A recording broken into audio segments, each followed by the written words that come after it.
Number 1. Davis was last seen in Jacksonville, Florida on June 26, 2007. That day, he called his employer, Megabytes Computers, and said he was taking the day off to take care of some personal business. He took a taxicab away from his sister's home that morning. The cab took him to Jack's Jewelry and Pawn Shop, where he purchased a shotgun, put it in a duffel bag and left on foot. He left behind all his possessions, including his book bag, laptop and a blank check from his father. He may have been carrying about $1,000 in cash on him when he disappeared.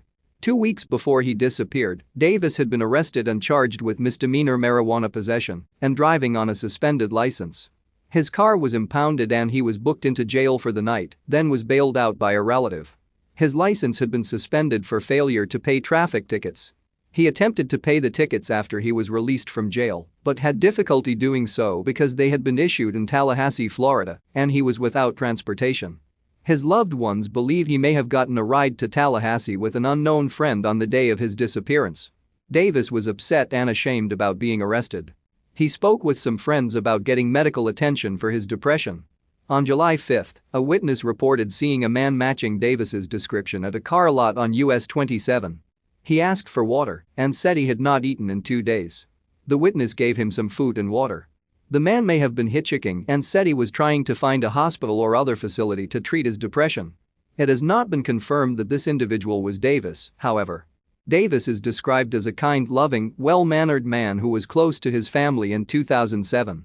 He is good with computers and enjoys fishing. His loved ones stated he smoked marijuana occasionally but did not use other illegal drugs. There has been no activity on Davis's cellular phone or bank accounts since he went missing. His family fears he may have taken his own life. His disappearance remains unsolved. Number 2. Vickie was last seen in Chipley, Florida on March 15, 1987. After work, she came home, did laundry and talked to her mother-in-law and husband on the phone. The conversation with her husband, Douglas Earl Davis, was the last contact. Douglas reported her missing the next day. He stated she left a note saying she was going to her job at a McDonald's restaurant, but her coworkers said she wasn't scheduled to work. She often filled in for others who were sick, but no one had asked her to work for them that day. Vickie reportedly took a suitcase, makeup and some clothes with her when she vanished. She has never been heard from again. Her car, a 1971 Nova, was found locked and abandoned in a parking lot behind a steakhouse next to the McDonald's. The keys were missing. There were no fingerprints at the scene besides those of Vickie and Douglas. On a related note, in 1984, 3 years before Vickie disappeared, her husband was charged with murdering a coworker and her 4-year-old son. Police believe he beat the woman and child to death with a board at Sunbelt Forest Products, a lumberyard in Bartow, Florida. Douglas, who was 18 years old at the time, was charged with the murders 2 days later. He failed 6 polygraph examinations about the case and he confessed, but a judge decided his statement was psychologically coerced and ruled it inadmissible. Douglas was acquitted at his trial in 1986. The jurors deliberated only 90 minutes and all of them were unconvinced of his guilt from the beginning. Vickie went missing 9 months later. Investigators viewed Douglas as a suspect in his wife's disappearance from the onset of the investigation, and they stated Vickie's disappearance looked staged. Vickie had never been known to park her car at the location where it was found, and the driver's seat was adjusted to fit someone taller than her. Her family also said she never wore makeup due to her religious beliefs and would never have taken any with her if she had left. Douglas spoke to law enforcement about Vickie's case only twice, once when he reported her missing and once in 1993. He has since remarried and lives in Arkansas and maintains his innocence in Vickie's disappearance. He says he heard she had hitchhiked to the West Coast, possibly California. Vickie left behind a young daughter. Her family believes she is dead, as they don't think she would have abandoned her child. Foul play is suspected in her case. Number 3. Davis was last seen left his real estate office in the 700 block of West Lumsden Road in Brandon, Florida on April 12, 1988 and never returned. Later that day, he showed a man named Larry Wilson a house in the Woodbury Estates subdivision in the 900 block of Winchester Court. He has never been heard from again, but his car was found parked in front of his home with his checkbook under the armrest. The client, Larry Wilson, has never been identified. A sketch of him is posted with this case summary. He was in his mid-30s in 1988, Caucasian, about 5'9", 5'10" and 170–180 pounds, with thinning brown hair and a medium to olive complexion. He told Davis he was from Houston, Texas. Davis lived alone in the Charleston Landing apartments in the 900 block of Delaney Circle in Brandon at the time of his disappearance. His mother lived in Tampa, Florida, and he visited her several times a week. She became concerned after she was in a car accident and couldn't get in touch with him, then learned he had missed a dental appointment and hadn't been to work in days. She reported him missing late in the evening on April 15. Authorities subsequently found evidence of a struggle in a bedroom the Woodbury Estates house, including bloodstains. The blood was Davis's type, and it tested positive for HIV infection. A week before his disappearance, Davis learned he was HIV positive. Foul play is suspected in his case. His disappearance remains unsolved. Number 4. Day was last seen at her apartment in the 6900 block of Ortega Woods Drive in Jacksonville, Florida on May 21, 2011. She was driving a blue four-door 2003 Toyota Corolla with several dents and the Florida license plate number 568 TNW. She has never been heard from again. On August 7, more than 2 months after she went missing, her car was found abandoned in the 900 block of North Liberty Street. It had been parked there for so long that it had cobwebs inside it. Authorities stated they found unspecified information inside the Toyota which might indicate Day's whereabouts. A photo of the car is posted with this case summary. Day is a graduate of Orange Park High School, where she was an excellent student, played sports and was in the chorus. She attended the University of Central Florida and the University of North Florida, studying journalism, but did not complete her degree. Her family describes her as a sweet, quiet, friendly person who loves animals and photography.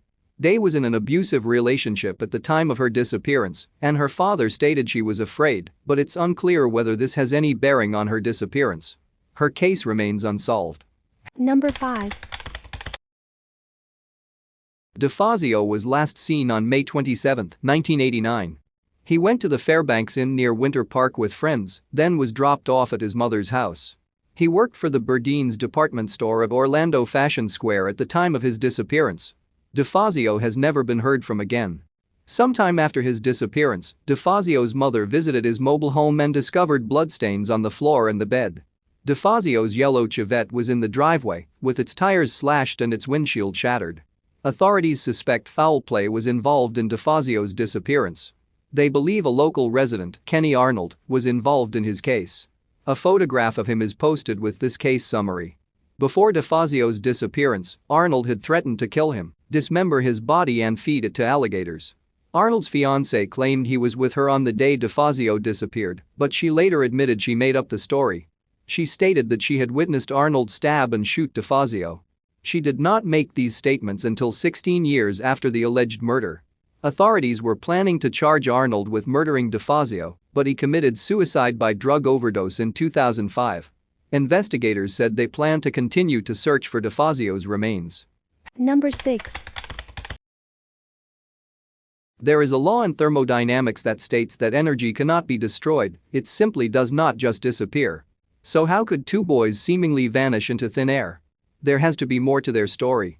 In 2005, Mark Degner and Brian Hayes were seen leaving Paxson Middle School around 1:30 p.m. on February 10. One made a disturbance so the other could get out of class, and the two simply walked out of the school and out of the baseball grounds, says Mark's aunt, Angie Campbell. The boys were never seen after that. It has been 12.5 years, and it seems that Mark and Brian disappeared into thin air. But people don't just disappear. Sergeant Dan Jansen with the Jacksonville Sheriff's Office Cold Case Unit says this case is unique. Though it is considered cold, it is a missing persons case, not a homicide. We hold on to hope, just like the families, that these two boys will one day be found alive in some kind of care, Sergeant Jansen says. It's hard to fathom, but Mark and Brian are no longer boys, rather men in their 20s. They were said to be funny and love animals. Mark was said to have spoken with a thick southern drawl, and Brian loved flowers. But they could very easily be different people now. There is one thing that hasn't changed. Both families want their boys home safe. When Mark did not come home on February 10, 2005, his mother reported him missing.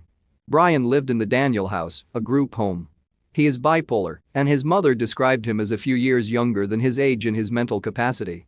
She did not find out he was missing until the following day when his caseworker called.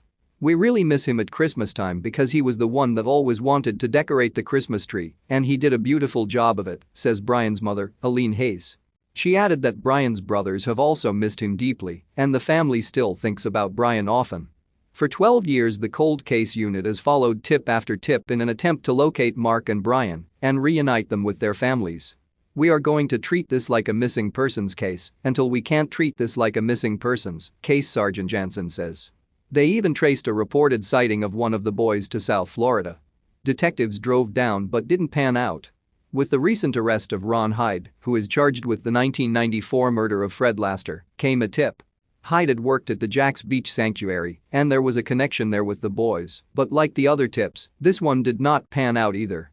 "We just hold on to hope like they families do and are hoping for a safe recovery someday," Jansen says.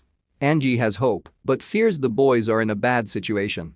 "I honestly believe in my heart if Mark and Brian had the ability and the free will to let us know they are okay, there is not a doubt in my mind they wouldn't do so," she says.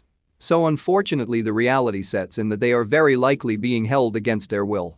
Both families want Mark and Brian to know it is okay to reach out to the families or law enforcement. Mark and Brian are in no trouble, all parties just want to know they are safe and be reunited. If you know anything about where Mark Degner or Brian Hayes could be, please call JSO at 904-630-0500 or Crime Stoppers at 1-866-845-TIPS 8477.